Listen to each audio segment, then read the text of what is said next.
গোসলের পানির বর্ণনা ও মাসালা। মাসালা 1। বৃষ্টির পানি, নদীর পানি, খাল বিলের পানি, ঝর্ণার পানি, সমুদ্রের পানি, পাতকুয়া বা পাকা কুয়ার পানি, পুকুরের পানি, এ সকল পানি দিয়েই অজু গোসল করা জায়েজ আছে, তা মিঠা পানি হোক কিংবা নোনা পানি হোক। দুররুল মুক্তার একম খণ্ড 129 পৃষ্ঠা। মাসালা 2। কোনো ফল গাছ অথবা পাতা নিংড়ানো রস দিয়ে অজু করা বৈধ নয়। তেমনি তরমুজের পানি, আখ অথবা খেজুরের রস ইত্যাদি দ্বারা অজু ও গোসল করা জায়েজ নেই। দুররুল মুক্তার সামি একম খণ্ড 132 পৃষ্ঠা।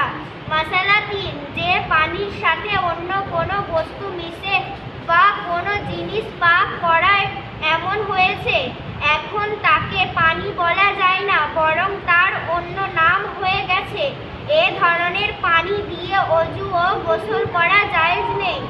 যেমন শরবত, সিরা, সুরবা, সিরকা, গোলাপ জল, আরকে গাছবার ইত্যাদি দিয়ে অজু করা জায়েজ নেই। হিদায়া একম খণ্ড 34, সামি একম খণ্ড 133 পৃষ্ঠা। মাসালা 4। যে পানির ভেতরে কোনো পাক জিনিস পড়ায় তার বড় রং, স্বাদ বা গন্ধ পরিবর্তিত হয়েছে, কিন্তু ওই বস্তু ওই পানিতে পাকানো হয়নি আর পানির তরলতা দূর হয়ে ঘনও হয়নি। যেমন বর্ষাকালে নদীর পানির সঙ্গে বালু মিশ্রিত থাকে বা পানির মধ্যে জাফরান পড়ে সামান্য রঙিন হয়েছে, সাবান বা এ জাতীয় অন্য কোনো বস্তু পড়েছে, তাহলে এসব পানি দিয়ে অজু গোসল জায়েজ হবে। হিদায়া একম খণ্ড 34 পৃষ্ঠা। মাসালা 5।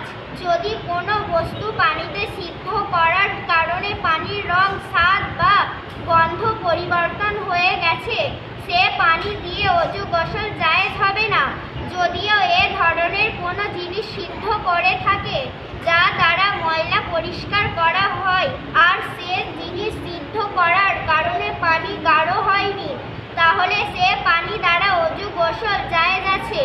যেমন মুর্দাকে গোসল দিবার জন্য পানিতে ফুলপাতা সিদ্ধ করা হয়ে থাকে, এতে কোনো ক্ষতি নেই, কিন্তু পাতার পরিমাণ বেশি হওয়ার কারণে পানি যদি গাঢ় হয়ে যায় তবে অজু গোসল জায়েজ হবে না। আলমগীর একম খণ্ড 31 পৃষ্ঠা।